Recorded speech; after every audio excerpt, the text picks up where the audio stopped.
আসসালামু আলাইকুম। আমি অ্যাডভোকেট গাজী মিজানুর রহমান। আমি সবসময় চেষ্টা করি বর্তমান সমাজের যে সমসাময়িক সমস্যা সেগুলো তুলে ধরে সাধারণ মানুষের কাছে পৌঁছে দিয়ে সাধারণ মানুষকে আইন সম্পর্কে সচেতন করার চেষ্টা করি।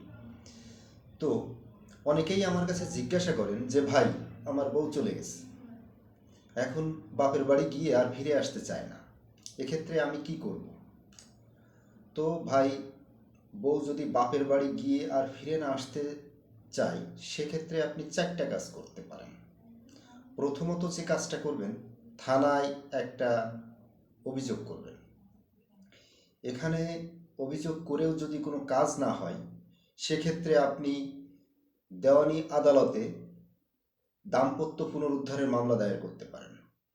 এরপর তৃতীয় যে কাজটা করতে পারেন সেটা হচ্ছে স্থানীয় জনপ্রতিনিধি অর্থাৎ চেয়ারম্যান, পৌরসভা বা সিটি কর্পোরেশনে আপনি অভিযোগ দায়ের করতে পারেন।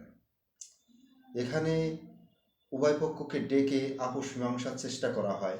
এরপর এখানেও যদি কাজ না হয়, চতুর্থত যে কাজটা করবেন সেটা হচ্ছে সালিসি পরিষদে আপনি অভিযোগ দায়ের করবেন। সালিসি পরিষদে অভিযোগ দায়ের করার পর যদি তারপরও আপনার কাছে না আসতে চাই, তবে এক্ষেত্রে ওই সালিসি পরিষদের যে রায়ের যে ডকুমেন্টসটা সেটা আপনি রেখে দিবেন। তাহলে পরবর্তীতে সে আপনাকে আর মিথ্যা বা হয়রানিমূলক কোনো মামলা দিয়ে হয়রানি করার সুযোগটা পাবে না। অর্থাৎ একজন পুরুষ হিসেবে আপনি যথেষ্ট সেফ হয়ে গেলেন। ধন্যবাদ। আসসালামু আলাইকুম।